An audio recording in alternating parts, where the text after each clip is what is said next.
Bună ziua, dragii mei! Aceasta este tălmăcirea pentru cei din zodia Săgetător pentru luna iulie. Numele meu este Camizea, de la canalul Camizea 1001 de tălmăciri. Videoclipul este subtitrat. Dacă nu vă place scrisul, apăsați aici pe pictograma CC de mai sus sau de mai jos și dispare scrisul. Dacă doriți să traduceți într-o altă limbă, apăsați pe setări.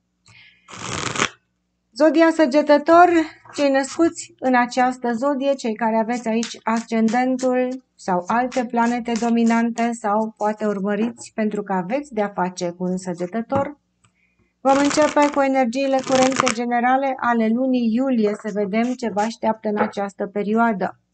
Iar în partea a doua, astăzi avem un subiect fierbinte. În situațiile de blocaje majore din viața noastră, mai există oare o rezolvare atunci când omul încearcă totul și nu reușește să deblocheze o situație? Ce este de făcut?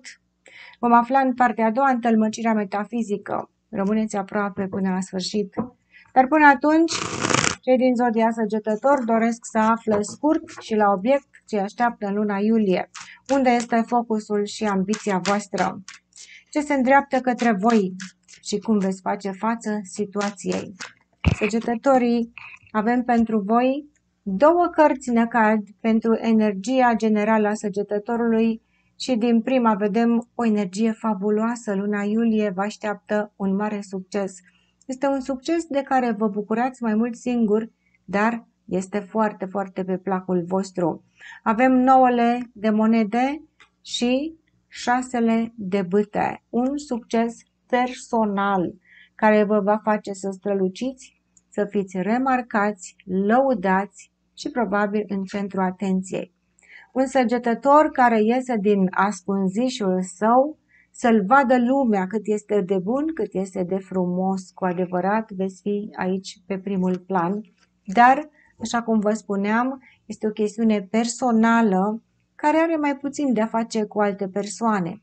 Însă vă veți simți foarte bine în pielea voastră, mândri, așa, învingători. Este o victorie rapidă.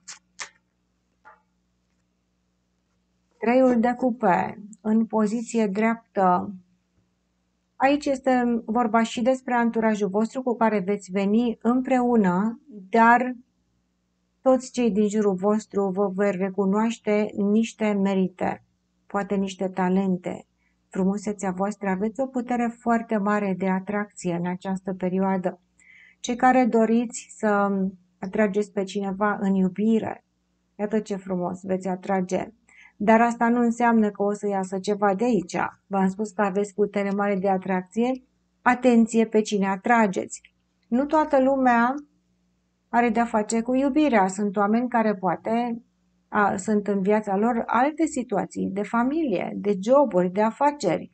Eu în aceste cărți văd foarte mult, de aceea vă voi da mai multe scenarii, voi v-ați obișnuit deja cu stilul acestor citiri, pentru că nu toți avem viețile la fel și pentru că nu toți săgetătorii vor trece prin același lucru în această lună, că ar fi banal și stupid, nu-i așa? Deci am să vă dau mesaje multiple. Voi trebuie să urmăriți partea care vă interesează. Unde este problema din viața ta care necesită atenție? Dacă tu ești, de exemplu, bătrân și ești căsătorit, nu te mai interesează iubirea, normal că nu o să apare acum iubirea să-ți vină să-ți bată iubiții la ușă. Pentru tine poate că va fi altceva, poate te vei întâlni cu niște prieteni care te vor admira și îți vor vedea anumite calități. Poate este chiar familia ta. Mai vedem un săgetător care se duce undeva la o masă bogată, unde mănâncă, bea așa și se simte foarte bine. Se îmbracă frumos, să vă îmbrăcați frumos, să puneți traiele voastre de sărbătoare. Vedem o adevărată sărbătoare în viața săgetătorului. Oare ce veți sărbători? Iar unii dintre voi care aveți chef de vrăjeli amoroase, acum este momentul, fraților, să vă puneți pe vrăjit, că tot ce atingeți, cuceriți! Haideți să vedem. Tu care ești bătrân și nu se mai uită nimeni la tine, mai glumim aici, da? Poate cine știe, să va uita în luna asta cineva. Oricum și tu vei primi o apreciere. Vă spun asta pentru că eu vorbesc foarte liber în aceste tălmăciri Cine știe cunoaște ca mizeria are gură spartă. Și bineînțeles că aici mai venim să vedem și drama vieții. Nu venim că vine mâine sufletul pereche și un miracol se întâmplă în viața voastră în fiecare zi. Vedem și drama. Hai să vedem ce lăsați la spatele vostru. Regina de bâte, o femeie bârfitoare sau poate o femeie asupra care ați avut voi un interes aici. Sau poate a avut ea un interes la voi. Cine este această femeie, regina de bâte, care rămâne la spatele vostru? Vă spuneam că sunteți cuceritori în luna asta. Dacă ești bărbat și ți-a plăcut așa de o femeie sau ți s-a pus pata pe o femeie, o lași la spate. Da, pentru că primești atenție de la altcineva din cauza asta. Dacă tu ești însurat și ai copii și ești un bărbat cu minte, nu lua în considerare ce spun eu aici.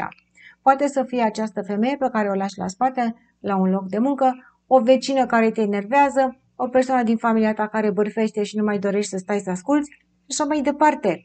O femeie care se bagă unde nu-i fierbe oala, o lași la spate. Dacă ești tu această femeie care a avut o atitudine, poate cine știe cum și ai primit niște observații aici, uite că îți schimbi energia tu. Dacă ai fost în dificultate, îți schimbi energia. Dacă ai fost criticată, dacă ai fost bârfită, acum ești tu în centrul atenției. Și acum te bucuri tu și cine te-a bârfit și cine te-a umilit rămâne la spate, nu-l mai bagă nimeni în seamă pe acel individ sau individă.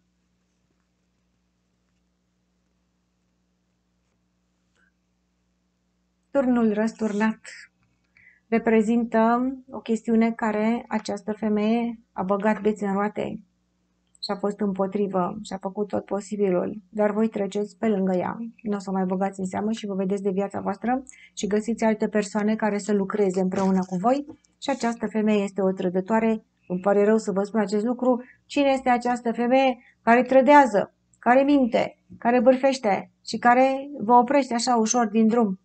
Nu o să o mai vedeți. Apare anturajul vostru care o să râdeți aici, o să glumiți și o să se uită și o să îi fie ciudă acestei femei, indiferent cine este ea. V-am mai spus, poate să fie o iubită, poate să fie o prietenă, poate să fie o amantă la unii dintre voi, țineți minte. Și amanții, amante legat la spatele vostru în această perioadă.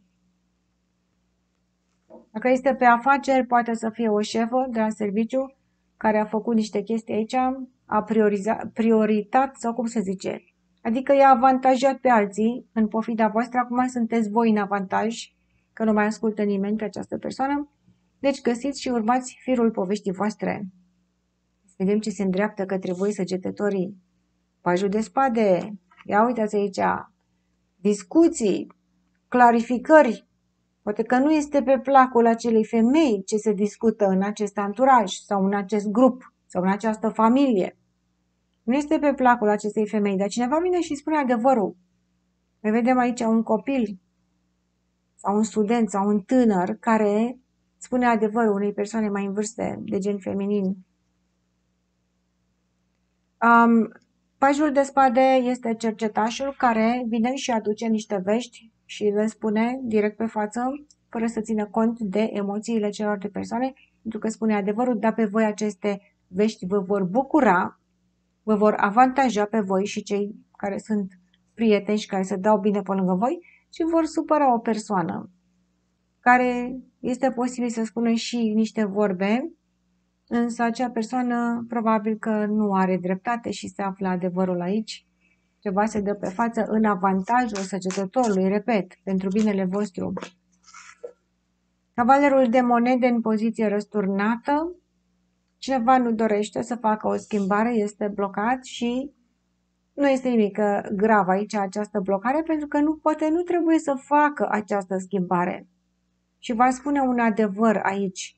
Iar acest adevăr, fie că este pe placul celorlalți sau nu, se pare că totuși cineva încăpățânat nu dorește să se schimbe. Este posibil ca această persoană să fie o femeie, poate să fie și bărbat la unii dintre voi. Voi aplicați energiile așa cum se aplică în viața voastră. Dacă se potrivește această energie pe care eu am discutat-o, a unei persoane care se pune împotrivă, care bârfește și credeți că această persoană este bărbat, este posibil să fie și bărbat. Dacă e bărbat, se comportă aiurea pentru că vorbește ce trebuie și vorbește foarte mult. atunci poate să fie bărbat. Deci persoana care rămâne la spatele vostru, voi veți spune adevărul în față și veți spune. Să știi că se poate și fără tine sau se poate și fără părerea ta. Sau dacă e la locul de muncă, veți vorbi cu colegii, cu cineva și veți ajunge la concluzia că nu trebuie să mai ascultați. Sau poate se schimbă cineva din conducere, vedem. Însă, respectiva persoană care nu acceptă lucrurile așa cum sunt, probabil că nu va dori să se schimbe deocamdată. Deci eforturile de a schimba pe această persoană vor fi, dar nu știu dacă veți reuși de la început. Aude, nu-i convine și cam rămâne așa cum este. Haideți să vedem dacă de un mesaj care sparge tălmăcirea pentru săgetător. Pentru cine este acest mesaj? Dacă este pentru tine, lasă-ne un comentariu. Aceste mesaje rapide apar în mijlocul unei citiri, deoarece mai multe persoane care urmăresc astăzi aici se gândesc la același lucru. Și când mai mulți întreabă aceeași întrebare, tarotul se oprește brusc și dă răspunsul. Dacă nu este pentru tine, nu-i nimic. Ne întoarcem din nou la citire imediat. Pentru cine este mesajul care ne întrerupe citirea șasele de cupe? Este pentru cineva care este atașat emoțional. Ce înseamnă acest lucru? Ești atașat emoțional, nu te poți desprinde, te gândești în permanență la o persoană. Ce să mă fac tot timpul? Și dimineața și seara și așa este această persoană în gândurile mele. Și te întrebi, oare și cealaltă persoană se gândește la mine? Poate nu se mai comunică, poate este la distanță, poate este cu altcineva și tu nu poți, nu ai pace pentru că te gândești și zici, bă, sunt atașat emoțional. Hai să vedem ce se întâmplă cu tine. Tarotul dorește să-ți dea un răspuns. Să faci cu aceste atașamente. Cavalerul de bâte răsturnat este o pasiune neîmplinită care te macină. Te macină rău de tot această pasiune. Este și frumoasă, dar este și dureroasă. Poate că nu reușești să fii cu cealaltă persoană sau poate cealaltă persoană nu-ți oferă ție atenție prea mare sau primește atenția altor persoane. Avem pajul de spade, nu comunică, iată, ești agățat emoțional sau poate nu-ți comunică așa cum trebuie. Și avem asul de spade, ți se spune dezleagă-te emoțional pentru că ai de-a face cu un personaj care nu-ți dă ție atenția cuvenită și care nu comunică așa cum trebuie. Și momentan este mai bine să te desprinzi emoțional printr-o atitudine mentală rațională. Acesta a fost mesajul. Dacă este pentru tine, lasă-ne un comentariu ca să mă bucur și eu că ți-am dat răspunsul. Ne întoarcem la citirea generală. Am văzut cum săgetătorii vor spune un adevăr sau se va spune un adevăr sau cineva aduce o veste care supără pe o persoană care este invidioasă pe voi și vă dă vouă un avantaj. Ce este cu aceste lucruri? Ia să vedem. Pajul de bâte răsturnat, cu siguranță cineva aici este încăpățânat, nu dorește să meargă cot la cot cu voi și voi, probabil că dacă ei nu doresc să se schimbe, veți alege pe alte persoane în viața voastră. Și acum este și în relații, de exemplu, relațiile de scurtă durată. Ți-am mai spus, dacă nu-ți convine cu cine ești, acum primești atenție tu și vei profita de acest lucru. Și o să spuneți, păi și noi, ăștia care nu se uită nimeni la noi, păi și voi o să profitați într-un anumit domeniu al vieții voastre. Da? Poate că nu e neapărat vorba despre amor în dormitor. Poate să fie vorba despre altceva. Atenția voastră pe care o primiți. Și cu adevăr, cineva se supără. Aici nu-i convine. Optul de monede poate să fie la locul de muncă pentru unii, la școală, o instituție de învățământ. Aici este vorba despre locul unde voi mergeți și învățați ceva. Să nu vi se urce la cap această victorie cu care intrați în luna iulie, săgetătorii, pentru că se pare că va fi o energie foarte puternică la începutul lunii. Pe urmă cineva zice, mie nu-mi convine asta, nu-i nimic, vezi de treaba ta dacă nu-ți convine, eu merg mai departe și veți merge mai departe în ceea ce v-ați propus, dar drumul este lung, succesul de la început este foarte frumos, însă pe parcurs voi va trebui să învățați foarte mult în această situație, să depuneți foarte multă energie, să studiați, poate să munciți. Dacă sunteți voi pregătiți să faceți acest lucru, veți ajunge departe.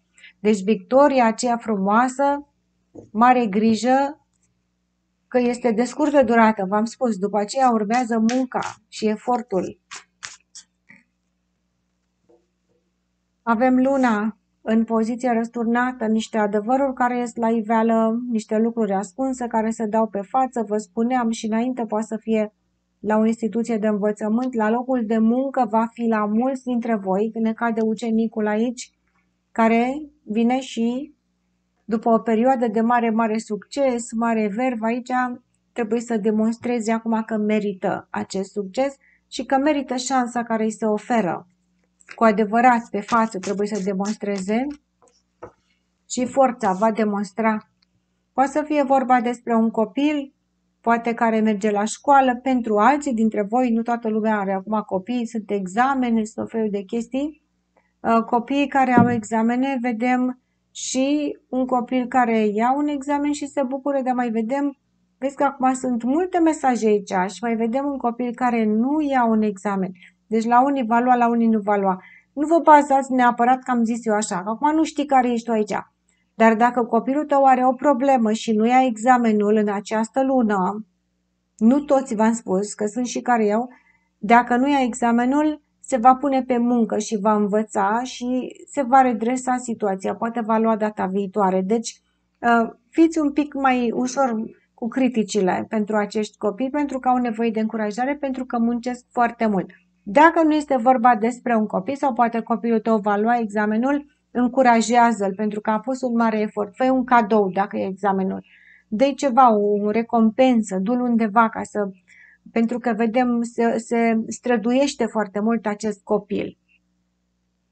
Bun, nu la toți e vorba de copii, poate te străduiești chiar tu pentru ceva, un examen să faci sau să înveți ceva nou în viața ta, la care te gândești cu mare succes, te gândești că tot viitorul e înainte, că o să fie foarte bine, să știi că urmează muncă foarte grea, nu ți se dă totul pe gata, dar este ok pentru faptul că ești entuziasmat, vei mai afla tu pe parcurs că nu te aștepți să-ți fie greu, va fi ușor mai greu decât ți-ai imaginat, dar acolo unde este seriozitate și muncă, văd că îți scade forța și probabil că până la sfârșitul lunii o să găsești tu puterea să te menții aici. Pe relațiile de dragoste, ce să spun, nu-mi cade neapărat ceva romantic, dar ai un mare succes aici. Dar bine, și succesul ăsta nu durează acum de-a gata și tu trebuie să pui muncă aici. Să demonstrezi persoanei pe care o cucerești, da? Că meriți această cucerire. Zodia Săgetător, ce cade în temerile voastre. Pajul de bâte. La unii dintre voi care vă spuneam, e vorba de niște examene, acum copilul sau cine dă acest examen cade în temeri aici. Nu sunt temeri foarte grave. Este cineva care poate a fost prea entuziasmat, trebuie să pună un pic mai mult efort și temerile vor dispărea. Sau poate cade în temerile voastre o aventură. Cei care aveți o aventură, haideți că vă spun și vouă, câți o să fie? Poate spuneți în comentarii, eu am o aventură sau mă gândesc să am una. Nu că nu trebuie să vă dați de gol acum. Pentru foarte puține persoane care vor să formeze un triunghi amoros sau poate cine știe ce fel de formă geometrică în amor, aici este o teamă despre o aventură care ți s-a părut că este așa ușor aici și că toată lumea scade la picioare, că nu o să fie ușor. Da, cine știe, poate ai noroc la această aventură. Nebunul, cu siguranță. Aventura este în temerile tale, că ai o mare magnetism acum și atrage așa ceva amoros, aventuros. E nu tu, ăla care nu vrei, numai cei care vreți. Restul dintre voi, iarăși vedem un copil care, ce face acest copil, este că până la urmă iese din temerile voastre, dar o să aveți așa o anumită grijă despre acest copil, dacă este vorba. Mai vedem și un copil care se străduiește foarte mult, deci la alții va fi, pentru vă faceți griji, probabil că se străduiește foarte mult acest copil, dar știe el sau ea ce face. Și în temerile voastre cade o ușoară nebunie, o chestiune care o faceți așa, fără să gândiți. Care este acel lucru? Asul de spade, exact, ne cade rațiunea, este pe temerile voastre, cineva aveți impresia că nu are rațiune. O femeie din viața voastră, Poate să fie că ne cade acea regină de bâte, dar poți să fii chiar tu care îți pierzi ușor rațiunea. Da, oare de ce îți pierzi capul așa ușor? Până la urmă îți revii, că te văd aici în mare forță și te văd că te pui la muncă să rezolvi o chestie, însă o să ai așa o ușoară teamă, că te arunci cu capul înainte în ceva și o să spui, aoleo, dacă este o prostie, dacă este o nebunie, ce o să iasă de aici? O să vezi ce o să iasă, că până la urmă o să-ți dai seama. Nu sunt temeri foarte mari, dar așa o chestiune de-astea. Bun, vom vedea în continuare care sunt alegerile voastre raționale pe care le veți face. Săgetătorii, abordarea conștientă. Dacă vă plac aceste citiri, nu uitați să vă abonați canalului Camizea 1001 Tălmăciri. Știu că sunteți abonați la 100 de canale și că nu mai vreți încă unul, dar este gratis. Abonează-te aici mai jos, pentru că în felul acesta, tu, cel care privește acum, mă susții pe mine. Și eu pot să vin aici, este foarte greu, dragii mei, să ții un canal de YouTube, că YouTube se uită câți abonați are ăsta, câți are ăla și lăsați un comentariu, pentru că ador comentariile voastre. Dați un like dacă vă place. Dacă doriți citiri personale, m-ați întrebat cum să ajungeți la mine. Am postat în descrierea videoclipului meu de mai jos, aici, da? Este linkul meu direct de Messenger unde mă puteți găsi. Nu mă căutați după nume, că se fură numele, știm foarte bine. Și ofer citiri personalizate în funcție de timp, cu durată și până la 2 ore, foarte, foarte complexe, cum n-ați mai văzut. În funcție de timp facem aceste citiri, căutați-mă dacă aveți nevoie. Bun, haideți să vedem. Mamă, ne cade un mesaj care sparge citirea. Bă, nu pot, trebuie să-l citesc, este lung. Mesajul este pentru un grup de persoane care se gândesc în același timp la același lucru și este extrem, extrem de puternic acest mesaj. Dacă nu-i pentru tine, nu pleca, pentru că revenim imediat la citire. Este pentru cei care trebuie să lase ceva în urmă definitiv. Poate ai lăsat definitiv ceva în urmă sau te-a lăsat pe tine ceva în urmă. E ceva care nu prea accepti, da, n-ai încotro. Ori ai avut o pierdere, pierdut o persoană, un job, cine știe ce ai pierdut, sau te gândești și știi că trebuie să lași ceva în urmă și nu accepti deocamdată, nu ai puterea să faci acest lucru, sau cineva te-a dat la spate, așa cum ți-am zis, este vorba despre o schimbare definitivă, irrevocabilă, care ori s-a petrecut, ori simți că este nevoie să se facă această schimbare definitivă și poate nu știi încotro să mergi. Să vedem ce ne spune tarotul. 10 de bătăți, este foarte greu să accepti această schimbare.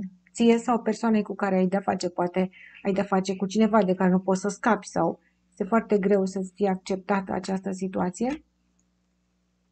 Asul de cupe, mai ales dacă este vorba despre iubire, va fi foarte greu, cel care este cu iubirea. Poate să fie pe mai multe domenii acest mesaj, nu numai pe iubire, dar dacă e vorba de iubire, vă va fi foarte greu. Avem 5-ul de bâte, mai vedem o situație încălcită la alte persoane în care cineva trebuie să-și găsească drumul ca să se liniștească și acest drum este posibil să-l găsești doar dacă elimini ceva definitiv din viața ta. Și probabil că ți este greu să elimini acest lucru. Ești implicat emoțional aici, vedem, în această chestiune. Chiar dacă e persoană, chiar dacă este obiect, poate să fie la care trebuie să renunți. 10 de cupe. Îți dorești totul sau nimic și sper să ai totul, dar din păcate nu ai nimic aici. 9 de bâte, te-ai luptat și te lupți din răsputeri pentru acest lucru. Da, totul sau nimic este vorba aici și rezolvarea este că mai bine pleci tu singur pentru că te vei liniști. Și acel totul pe care tu îl cauți probabil nu este neapărat că nu îl găsești aici, dar ai nevoie de o pauză. Ai nevoie să-ți limpezești mințile ca să poți să iei această decizie. Dacă nu poți să iei această decizie, dacă e vorba de familie, despre o chestiune care e de lungă durată, văd aici. Loc de muncă, știu, o schimbare de casă ce trebuie să se facă aici și ai încercat de mult și nu poți să faci această decizie, Trebuie să iei o pauză ca să te poți liniști și să apară claritatea mentală și după aceea vei putea să iei decizia. Dar cu siguranță îți va fi bine, pentru că acel totul pe care tu îl cauți nu-l poți găsi decât dacă ești liniștit mental și emoțional. Deci ia o pauză de la ceea ce te frământă și mintea ta se va limpezi și vei putea să iei deciziile. Bun, ne întoarcem la citirea pentru săgetător în luna iulie. Cum veți rezolva situațiile, abordarea conștientă pentru voi, avem spânzuratul. Este nevoie de o schimbare a percepției. Spânzuratul este agățat, el se uită cu capul în jos și vede lumea invers. Oare în ce aspect al vieții tale tu vei lua ușor o altă viziune aici? Te vei uita la o situație un pic mai invers, ca să poți să o rezolvi. Și o vei rezolva, bineînțeles, uitându-te invers, vei afla un adevăr și te vei lumina într-o chestiune. Dar în această chestiune este o treabă la care tu ai așteptat, parcă nu ai tu inițiativă și aștepți să vezi ce se întâmplă. Ia să vedem. Doiul de cupe în poziție răsturnată, vedem că mai aștepți și după o altă persoană să se decidă aici și nu dorești să influențezi.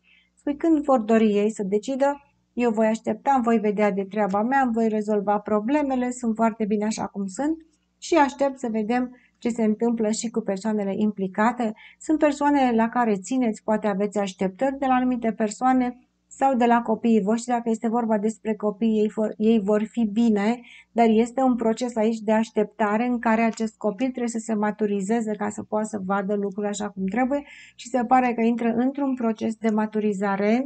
Copilul trebuie să-i acordați timp și spațiu, să fiți alături de ei cu susținere, vedem. Și dacă e vorba despre alte situații, la locul de muncă, vedem spânzuratul care ne spune stai acolo și vezi de treaba ta. Avem 7 de monede care își vede de treaba lui și stă liniștit și se uită la situație așa fără să spună nimica, pentru că lucrurile sunt ok, dar vedem cum cel 2 de cupe aici este ușor răsturnat, deci trebuie să așteptați după alte persoane într-o anumită chestie. Ca alte persoane să se liniștească și să vină aici pe față, 5 de spade răsturnat, pentru că nu vă doriți un conflict. Veți lăsa de la voi persoanele pe care le iubiți și care au așa o energie ciudată luna aceasta, poate să fie și acea femeie de care vă spuneam, care e întoarsă pe dos, o să lăsați de la voi din dragoste și din înțelegere, pentru ca celelalte persoane să se liniștească. Nu o să vă certați cu nimeni, deși cineva este pus pe ceartă, îl ignorați sau o ignorați pur și simplu și vă veți uita voi așa precum spânzuratul la această persoană și să spuneți, lasă-mă că cel care este mai deștept cedează. Și voi cedați ușor aici, să mulțumiți pe celălalt, dar de fapt voi știți foarte bine care este treaba și evitați un conflict prin această atitudine. Nu plecați, dragii mei, pentru că în continuare vorbim despre aceste blocaje despre care vă spuneam, blocajele majore în viața unui om, cum se rezolvă. Ești creatorul propriei tale realități sau ești la mâna destinului? Și omul, bineînțeles că va spune că el este la mâna destinului, deoarece nu poate să-și creeze o viață mai bună. Mă refer aici persoanelor care au o problemă pe care încearcă să o rezolve și nu reușesc.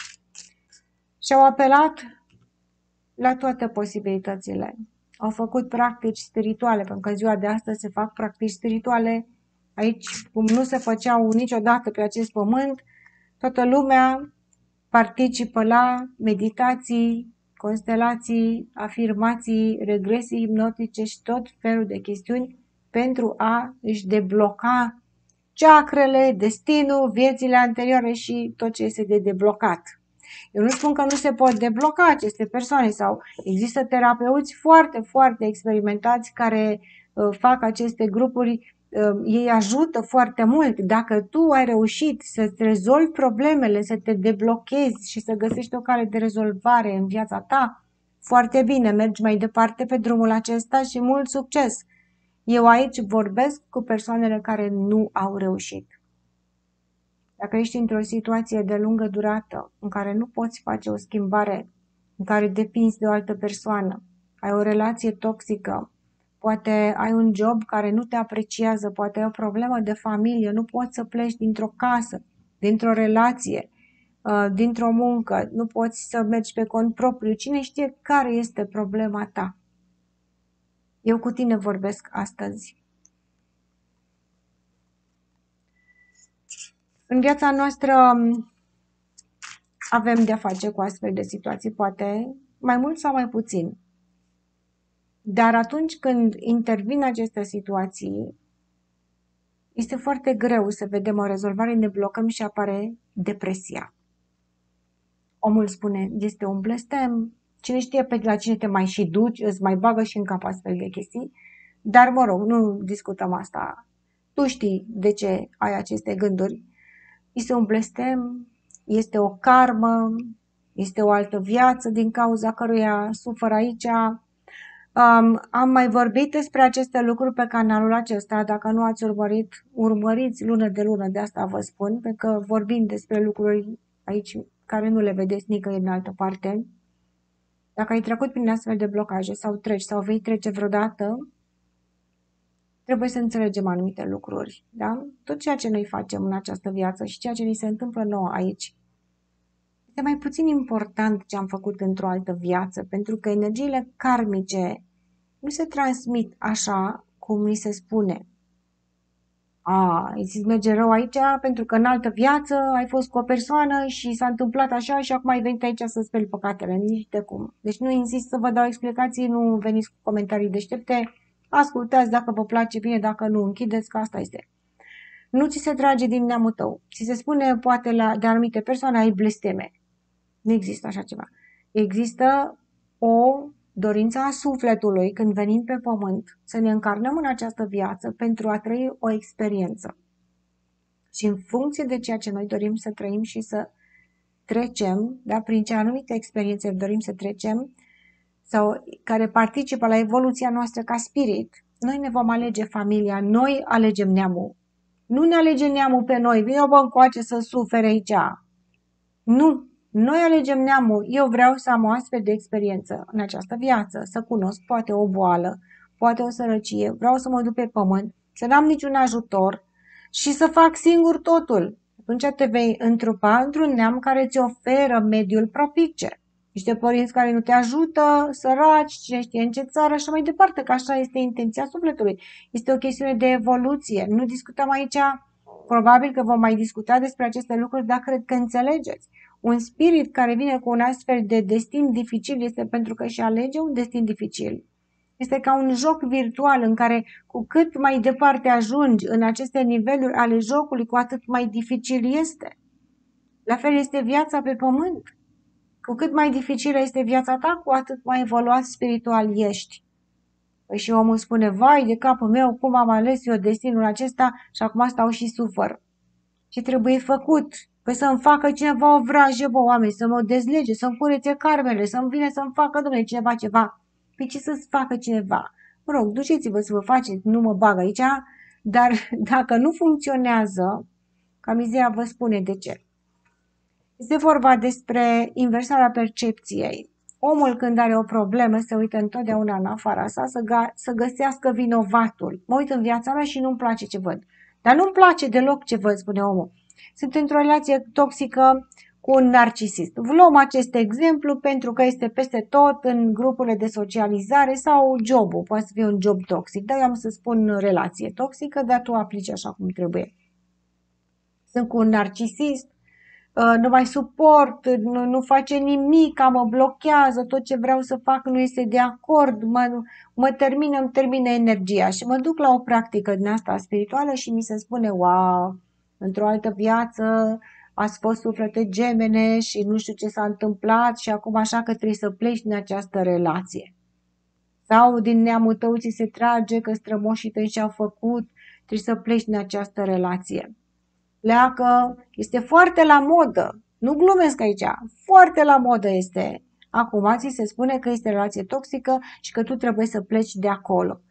Da? Și omul zice, wow, ce bine, îmi pare că mi-a spus că trebuie să plec și acum eu o să plec, să-mi găsesc sufletul pereche care o să vină și o să-mi aducă bogăție, o să-mi aducă dragoste, că așa este la modă, trebuie să ai suflet pereche acum. Că ești în relație toxică, gata, e karmic, cine știe ce e acolo și trebuie să pleci. Eu nu spun acum, dacă este o relație de violență fizică, apelați la autorități. Există o justiție lumească care te poate ajuta. Dar dacă nu este vorba despre o agresiune fizică și doar emoțională, doar mentală, care te termină pur și simplu această relație toxică, te duci la o practică de asta spirituală, meditezi ce faci și spune, wow, eu acum plec să-mi caut sufletul pereche și mă duc acasă și a doua zi mă trezesc tot lângă acest narcisist și a treia zi și a patra zi și a șaptea zi și mă uit la viața mea și nu mai înțeleg ce se întâmplă și cu cât mai mult mă duc acolo în aceste meditații, după aceea vin pe pământ și mai confuz, pentru că vei cădea într-o mare depresie. Sau cu jobul la fel. Și se spune, wow, acum trebuie să-ți lași jobul că nu mai e de tine, trebuie să te duci și să faci din talentele tale, că ai talente, ai un scop al vieții, ce job ăsta? N-are nicio treabă jobul ăsta, du-te și caută-ți menirea. Și omul se duce și caută și ce văd eu ce să caut acum, că nu știu. Să-mi zică, bă, cineva care e talentul meu și care e talentul tău. Că dacă ai un talent, o vocație anume, care trebuie să o faci în viața ta, aceasta te va urmări și nu te va lăsa până când nu o vei face. Deci nu trebuie să te preocupe care este talentul tău. Talentul tău ești tu, asumă-ți cine ești. Și pune iubire în munca pe care o faci. Și prețuiește banul pe care îl ai, dacă nu ai bani. Și sunt oameni care orice ar face nu pot să ține de bani. Prețuiește banul pe care îl ai. Dacă tu astăzi ai un singur leu sau un euro, un dolar, indiferent, ia acest leu și cu el îți cumperi ce poți cumpăra, o pâine și un ceai. Și te duci acasă și mănânci o felie de pâine și bei un ceai. O să spui, vai, dacă nu mă duc să dau sute de euro la restaurante, nu mă simt bine, dar ăla are geantă de nu știu câte dolari, ăla are mașină, ăla are pantofi de nu știu care. Și ia uite la mine, mănânc o pâine și un ceai? Păi care este treaba cu viața asta? Potolește-te, nu te mai uita în afara ta ce se întâmplă, schimbă orientarea. Uită-te în interiorul tău. Eu, care sunt creatorul propriei mele realități, care am venit pe acest pământ să creez ceva din nimic, de așa, din nimic am venit să creez. Am o felie de pâine și un ceai. Și eu, ca să obțin această felie de pâine, câți zeci de oameni au muncit? Hai să ne imaginăm. Omul care cultivă grâu, care seceră, care se duce la moară și face făină, care e la fabrica de pâine, care transportă pâinea, care ți-o vinde la magazin, tu care trebuie să te duci la magazin să cumperi pâinea cu banul pe care l-ai muncit. Sau nu l-ai muncit, cine știe de unde ai acest bani și cumperi pâinea. Și trebuie să te uiți la această pâine și să înțelegi că în ea este universul. Când mănânci acea pâine, pune mâna și dă-i valoare. Are valoare. Omul se uită în viața sa și ridiculizează tot ce are. Ăsta e prost, ăsta nu are valoare, eu sunt sărac, amărât, alții au, alții sunt. Nu te mai uita la ce fac alții. Tot ceea ce este în afara ta este o iluzie. Uite-te în interiorul tău și valorifică fiecare resursă. Ăsta este banul pe care eu îl am astăzi. Asta este felia mea de pâine. Este felia mea de pâine. Prin câte mâini a trecut această felie de pâine ca să ajungă aici? Câți oameni au muncit? Păi valorează mult mai mult decât un dolar. Dacă universul nu pune energie ca să crească grânele, animalele, cum ajunge mâncarea pe masa mea? Universul face, uite, așa și face abundență. N-are nevoie de bani universul. Universul bate din palme și face abundență. Energia noastră este cea care o respinge, respinge. Că ne uităm la banul care îl avem, ce eu n-am. Uite, astea sunt sărăcăcioase, casa mea arată așa, mașina mea este așa, ce se uită? Nu mă vrea nimeni, mă duc la un job, nu mă primește, pune mâna și valorează ceea ce ai. Să înțelegi că acest lucru sărăcăcios, această cămăruță în care tu stai este paradis și ceea ce mănânci este mâncare divină. Și nu mă interesează că altul mănâncă caviar de nu știu care pe pâine, eu pun unt pe pâine și ăla este caviarul meu și este aurul și este platina și este diamantul. Persoana din viața ta cu care ești și care este narcisist și care îți face numai rău, desprinde-te emoțional de acea persoană. Nu mai asculta și nu mai băga totul în seamă ce spune cealaltă persoană. Tu trebuie să spui așa, cum sunt eu, mă uit în oglindă. Așa cum sunt eu, sunt ok, sunt bun. Care sunt calitățile mele? Lasă ce îmi spune celălalt, care are o problemă celălalt, despre tine emoțional. Și în momentul în care tu nu mai ești o victimă, cealaltă persoană nu poate să te mai victimizeze. Va mai încerca să te victimizeze. Deci vor mai încerca aceste energii. Că universul nu te crede din prima. Universul este un detector de minciuni, oameni buni. Asta este universul. Detectează minciuna. Dacă tu spui în afirmații de 7000 de ori sunt cu sufletul pereche și tu te gândești la narcisist, nu o să funcționeze. Sau spui sunt abundent și ți-e ciudă pe ce are celălalt, nu o să funcționeze. Sau te gândești că n-ai. Haideți să vedem. Deci tu trebuie să ajungi la punctul de zero emoții față de ce se întâmplă în afara ta. Te uiți în interiorul tău și cer universului din nimic să facă pentru tine. Dragoste. Dacă vreau dragoste, trebuie să nasc dragostea. Eu, ăsta care n-am dragoste, trebuie să o nasc eu din nimic. Păi pentru cine să o nasc? Pentru narcisistul ăsta? Nu, pentru dacă nu poți să iubești pe cineva, nu trebuie să-l iubești. Dar pune-te la zero emoții. Zero emoții, bă, nu-l iubesc, dar nici nu mă deranjează. Vezi că aici este o practică care trebuie ținut cont. Nu-l iubesc, dar nici nu mă deranjează. Munca pe care o am, nu o iubesc, dar o valorez. Că este muncă. Și nu pun energie ca să-mi bat joc. Stau aici cu narcisistul și să mă simt o victimă. Eu nu sunt o victimă. Din momentul acesta mă desprind emoțional și nu mai ofer niciun fel de hrană emoțională acestui narcisist. Pot să spun ce vrea. Eu mă uit în oglindă și știu cine sunt. Este foarte greu ce vă spun aici. Este foarte greu de făcut. Trebuie analizată viața fiecăruia în amănunt ca să putem să înțelegem care este pasul următor. Dar haideți să vedem ce ne spune tarotul. Mental pentru săgetător. Avem leul îmblânzit, fiara sălbatică. Trebuie să te îmblânzești puțin în atitudinea ta cu ceilalți, trebuie să spui ca ei. Așa spune tarotul. Acum nu trebuie să faceți voi ce spune aici. Mai spune ca ei, nu-i mai mușca așa, că ei nu vin întotdeauna să te rănească. Ai uneori tendința când cineva te supără să fii ușor agresiv în comunicare sau să te superi în interiorul tău, ceea ce te va afecta. Spune mai așa ca ei, gata, haide, că dacă tu spui așa, nu înseamnă că trebuie să faci ca ei. Da? Exact cum vă spuneam, zero emoții. Persoana respectivă poate că nu are intenții rele. Deci îmblânzește-te puțin față de celelalte persoane și te vei elibera mental dintr-o chestiune, vei fi liber să nu acorzi nicio emoție. Zero. Cu puritate. Iubește-i fără să-i judești pe cei din jurul tău și te vei elibera. Ai o chestiune de neîncredere tu. Și avem o victorie care o vei face din libertate. Când te desprinzi și ești liber și consider că persoana de lângă tine poate atâta știe sau atâta poate și tu acum oarecum te faci că te supui, da? La un loc de muncă. Păi dacă ăștia atâta pot și atâta și eu mă supun aici, dar în același timp mă eliberez și o să-mi caut alt loc de muncă. Deci trebuie să te supui ca să ajungi la o energie neutră a emoțiilor tale. Dacă avem o energie negativă emoțională, nu putem să creăm ceva benefic în viața noastră din frustrare, din supărare, din invidie, din gelozie și așa mai departe. Dar dacă suntem neutri și ne lăsăm ușor, poate îi înțelegem noi pe ceilalți, atunci ne vom limpezi, vom ajunge la cifra 0, vă cade cifra 0 emoții, vă cade fluturele care vă va face pe voi să vă eliberați de niște chestii și să aveți o mare victorie. Foarte frumos. Mental trebuie să vă eliberați voi.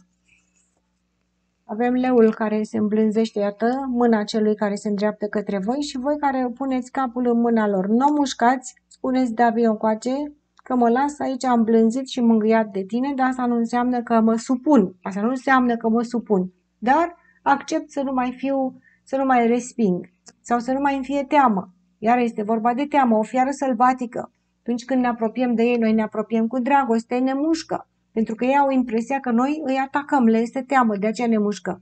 Dar tu acum te vei calma, nu va mai fi teamă de persoanele din jurul tău, vei spune ca ei și vei face ca tine și scade cifra 0, care este fluturele, care te va elibera prin puritatea gândirii tale, te va elibera, în care tu, chiar dacă ușor ți-a fost teamă, ajungând la 0 emoții, anihilezi teama și îți cade o victorie. Iată cum manifesti ceva care ți-ai pus în cap atunci când ai o atitudine mentală neutră față de cei din viața ta. Și prietenoasă. Chiar dacă nu-ți convine, trebuie să schimbi energia ca să-ți vezi de drumul tău. Să spui că nu te mai deranjează nimeni și nu te mai blochează nimeni. Emoțional, inima săgetătorului. Avem justiția lumească. Trebuie să ții cont de acțiunile tale și emoțiile celorlalți. Așa cum tu nu dorești să ai o reacție emoțională față de acțiunile altor persoane, și tu trebuie să fii foarte atent la acțiunile tale. Pentru că și acțiunile tale declanșează reacții emoționale în alte persoane. Deci, iată o balanță, o karmă. Da? Cum spuneți voi, karma este legea cauzei și a efectului. Așa cum eu sunt afectat de alte persoane și alte persoane sunt afectate de mine. Și va trebui să fii foarte atent la acțiunile tale. Cum afectează pe alții. Că și alții ar trebui să se neutralizeze emoțional, dar nu toată lumea poate să facă aceste lucruri, deci trebuie să ții și tu cont în acțiunile tale. Tu trebuie să faci o acțiune care cineva are nevoie de această acțiune pentru a crește emoțional. Cine este această persoană? Este un copil? Este un iubit? Fă ceva din dragoste pentru acea persoană ca să mulțumească pe acea persoană. Chiar dacă nu-l iubești, chiar dacă nu-ți convine, fă un lucru, poate acea persoană nu are o bucurie în viața sa. Adu-i tu o bucurie cuiva care are nevoie de această bucurie ca să se echilibreze o balanță aici. Și vedem ce frumos. Deci clar trebuie să faci cuiva o bucurie printr-o acțiune. Dar care va fi acțiunea la fiecare este cu totul altceva. Cine este persoana, iarăși la fiecare este altceva. Cred că este o persoană din familia voastră sau este cineva cu care stai multă vreme împreună. Deci nu este cineva nou care îl întâlnești pe stradă și face o binecuvântare. Nu, este cineva cu care ești zi de zi undeva, membru al familiei, vecin, coleg, că și colegii, ești zi de zi cu ei, prieteni din viața ta, această persoană are nevoie de o ridicare emoțională și tu o poți face, că te va pune universul aici la încercare, mergi și fă această acțiune și foarte mult se va bucura cealaltă persoană, să știi, foarte mult. Tu vei decide ce trebuie să faci. Iată, acțiunea ta și reacția emoțională a unei alte persoane. Te vedem aici, tu care ești acesta înalt, și vii cu această cupă de binecuvântare să-i oferi acestei persoane care trebuie să facă un echilibru. Și apoi ce frumos această persoană, iată, și cu tine veți crea un câmp energetic aici foarte, foarte valoros. 10 cupe deasupra voastră, vei avea și tu o binecuvântare pentru că este energie karmică. Universul îți va da și ție o binecuvântare emoțională. Ce ne spun ghizii spirituali pentru săgetători? Mesajele aveți? Regele de bâte? Wow! Forță, acțiune scrie pe voi. Dacă ești bărbat, du-te și fă o acțiune în forță. Ce trebuie să faci tu? Tu știi. Care este? Te trezești dimineața și știi că trebuie să faci ceva și n-ai chef. Ei, îți va da universul forță să faci acel lucru, fă-l. Dacă ești femeie, la fel. Ne cade un rege pentru că este energie puternică, dar poate să fie și femeie și bărbat. Această acțiune trebuie gândită. Gândește această acțiune și în momentul în care mentalul tău îți spune mergi și fă acest lucru, trebuie să fie aprobat de mental, vei avea succes. Ghizii spirituali îți vorbesc prin mentalul tău, dar mentalul tău trebuie să fie critic, să vezi lucrurile așa cum sunt, reale. Și vedem coasa, trebuie să elimini ceva în această acțiune din viața ta. Dar în momentul în care elimini ceva din viața ta, care te blochează foarte mult, poate este un gând, poate este o emoție, poate este un atașament, un obicei, cine știe ce poate să fie în viața ta, trebuie să gândești mental, tu spui, știu că trebuie să renunț, știu că trebuie să fac această acțiune, știu că trebuie să schimb ceva radical, dar nu pot. Este vorba că nu poți aici în creier, că de fapt poți, îți spun ghizii spirituali, dacă creierașul tău cade de acord cu acest lucru, îl vei face și îți va da o mare putere după aceea. Nu trebuie să schimbi un regim, cine știe ce trebuie să schimbi. Tu știi mai bine ce trebuie să schimbi, poate trebuie să schimbi partenerul de viață. Aici foarte puțin, nu toată lumea. Nu o luați așa, am zis-o că este probabil pentru câteva persoane trebuiau să audă acest lucru, dar în general va fi altceva. Regele de bâte, marea forță, care trebuie aprobată de mental, este ceva dificil, dar foarte puternic și această schimbare se poate să o faceți, ne apare coasa, sunteți cu sabia în mână, trebuie să o folosiți ca să vă eliberați și să căpătați o mare putere. Aceasta a fost tălmăcirea. Dacă ați urmărit până la sfârșit, lăsați-mi un comentariu ca să mă bucur de acest lucru. Vă mulțumesc frumos, la revedere!